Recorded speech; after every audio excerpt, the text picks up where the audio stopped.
Hello, everyone, and welcome into Senior Living Live. My name is Melissa.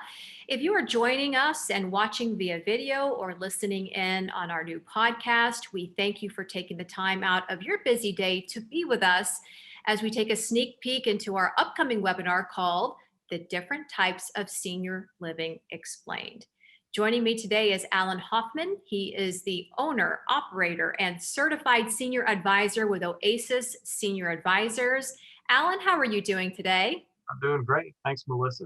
Excellent. Well, thank you for hopping on and joining us for some what I think are pretty good tips that I think could help people now if they are, for whatever reason, unable to join us during this webinar, although we certainly hope you do, because the bright spot of these webinars is you get to talk to Alan at the end, and he will be there to answer all of your questions. So a few quick hitters here today for you, Alan. When I hear the word senior living or senior living community, before I even started working with Arbor, I wasn't quite sure what that meant. And I know that for some people out there, it brings to mind a nursing home, or they think of a facility that is anything but an actual home. How do you define senior living or a senior living community? Yeah, Melissa, the nursing home is a very powerful vision in people's heads, and it's generally negative, and I hear that pretty much all the time, including sometimes social workers and doctors will even tell somebody you need 24-hour care or you need skilled nursing. I think you and I probably both know that most people don't need skilled nursing. So anyway, it's a powerful thing to overcome, and that's one of the things I try to work with people. But in my view, independent living could be, a recreational vehicle. It could be a mobile home. But when I define it for the clients that I work with, it's independent living, it's assisted living with memory, and then standalone memory communities, as well as a skilled nursing, which is nursing home. Yeah, so when we hear those different categories, as you said, assisted living, independent living, memory care, help us break down what each of those means. So I would say that independent living is generally just an apartment, generally a full kitchen.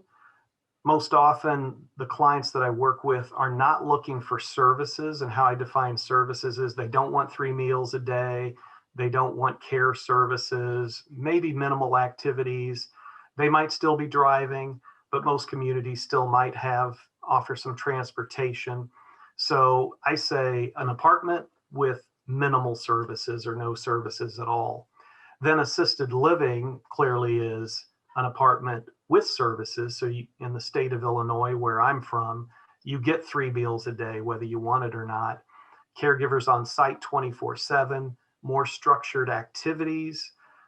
For example, right up the street from me is Arbor Terrace of Naperville. They have a Bridges program.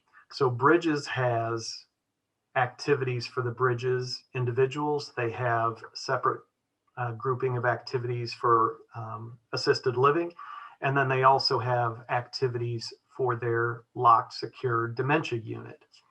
And so that would be kind of the difference with the different communities. Memory care is generally a community where the entire staff is trained on memory care and manage generally all behaviors or more advanced behaviors.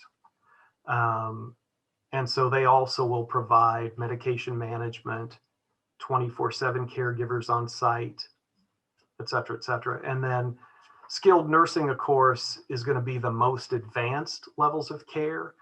The way I describe it and what I share with people is if you've got a significant bed sore, if you're on IV therapy, a feeding tube, a trach, those are the reasons that you need to go to skilled nursing. But again, most seniors or family of seniors that I work with are well within the scope of a traditional assisted living or memory care community. Yeah, and the care is just so much more varied now as maybe opposed to 10 years ago, definitely 20 years ago, and very targeted to individual needs. So when you hear, if you've visited an Arbor community as you have there in Naperville, and you hear the term aging in place, or we allow our residents to age in place, what does that mean to you? Yeah, I look at it from two ways. There's the ability for a community to care for a person through end of life. And often communities will say you can have hospice come in, you can have palliative care come in.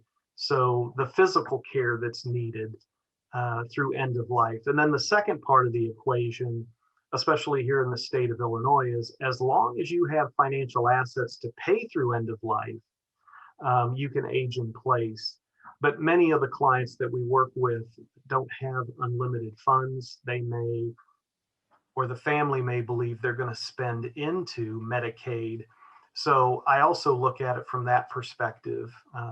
Are there communities that will transition you into Medicaid? I know each state is different, but here in the state of Illinois, generally it's private pay only, and then there are the Medicaid options. So let's dive a little bit deeper into what you offer seniors or their families in terms of what they're looking for and helping them identify the right lifestyle for them. Mhm. So Oasis Senior Advisors is a franchise, probably over 80 franchisees throughout the United States. My wife and I opened this business 6 years ago, and the reason that we got into it was primarily because of the software program that Oasis provides us. So we have a detailed profile on every community in our database. And then when I get a client, we build a profile on the client, including activities of daily living, the geography, their financial situation. And then we use that client profile to match with communities in the database. So when a client tells me, Alan, we just want to be in Naperville, or we want to be in Wheaton or Downers Grove or whatever, I can put that geography in. I can pull up a few communities. And that is another difference about us versus some of the online uh, services that you can get involved with. We really narrow the search based on the needs, geography, and financial. And then we'll schedule tours and we tour with people so that we can help them ask the right questions. And that's one of the greatest benefits, I think, to being an Oasis franchisee owner and being of service to people is we know a lot about community, so we can help people ask questions, because ultimately my goal in helping people is to help them be confident as possible in making the right decision for them. I absolutely love that service because, as you and I have talked with each other, when it comes down to this decision, usually it's because of an emergency. So when people contact you, I assume that that's the large majority of individuals who need the help because something happened. And I know that we always tell people, don't wait. What are some of the top tips you are giving your clients? Yeah, and you just said the number one is, I don't think that anyone ever looks at this in a joyful manner saying, hey, I'm ready to go. As a matter of fact, I'd say the contrary, especially since COVID, is people are doing this reluctantly because they have to. They may realize they need help, but it's not necessarily a joyful event in the beginning. So I do tell people, as painful as it might be, plan ahead. It's if you're a senior, it's always easier when you're more independent and you're able to make your own decisions. If you're a senior and then you go into the hospital and it becomes a crisis, at times I'll ask people, do you want your kids making the decision for you, or would you rather you make the decision? I think all of us would rather make our own decisions. If you're the siblings of loved ones who need care, I would say the same thing, is if you wait until your loved one has a crisis, the stress level goes up. The communication generally between hospitals and the rehab world are really not good. That seems to be something that's a real problem nowadays too, is I get calls from families who say, I'm calling and I can't get any information back. So again, if you look ahead of time, and if you get to a point where, you know what, Alan, we're not moving or we don't need to move, but we've got two places that we like, you are way ahead that if that crisis happens, and then you've got your loved one in a rehab situation, and then you get a call and they say, you know what, you're going to discharge in 2 days, you're way ahead of the game. You're going to manage the stress. You're going to feel more confident about making a decision. Yeah, I excellent. think the last thing I would say in reference to that too is you're spending a lot of money, $4,000 to $6,000 or $7,000 a month. And I sort of make a statement, a demand, and I'm asking the clients, hold me accountable. If you're going to spend that kind of money, you better be sure about your decision. And I'm going to help you because I don't write those kind of big checks every month. So a lot of money is being spent and you should expect to find satisfaction. And having somebody like you, your wife, or the other franchisees throughout the country in their corner is incredible. So what a great service and a great opportunity for our viewers to be able to chat with you. Excellent information. Your webinar is scheduled for May 26th at 4 p.m. Eastern time, and our viewers will have a chance to chat with you then. Now, Alan, if they just can't wait, how can they contact you now? Yeah.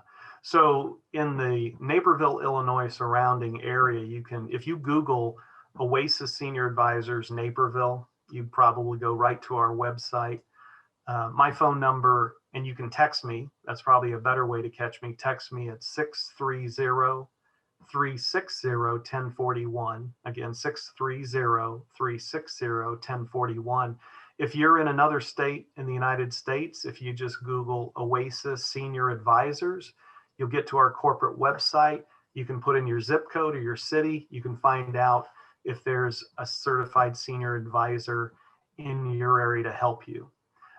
For people who are even outside of my area, I still take calls because even if you live in another state that doesn't have an Oasis advisor, I can probably give you some recommendations to move forward with some level of confidence. We have helped people place outside of our state, so it can be done. Excellent. The different types of senior living explained. Alan, we look forward to seeing you for your webinar on May 26th. I'm excited. Thanks, Melissa. Thank you. Now, to catch this webinar, you can head over to www.seniorlivinglive.com to register. And while you are there, feel free to check out the rest of our content. It is available 24 hours a day, 7 days a week. We thank you for watching Senior Living Live or listening to Senior Living Live on our new podcast. Have a great day, everybody.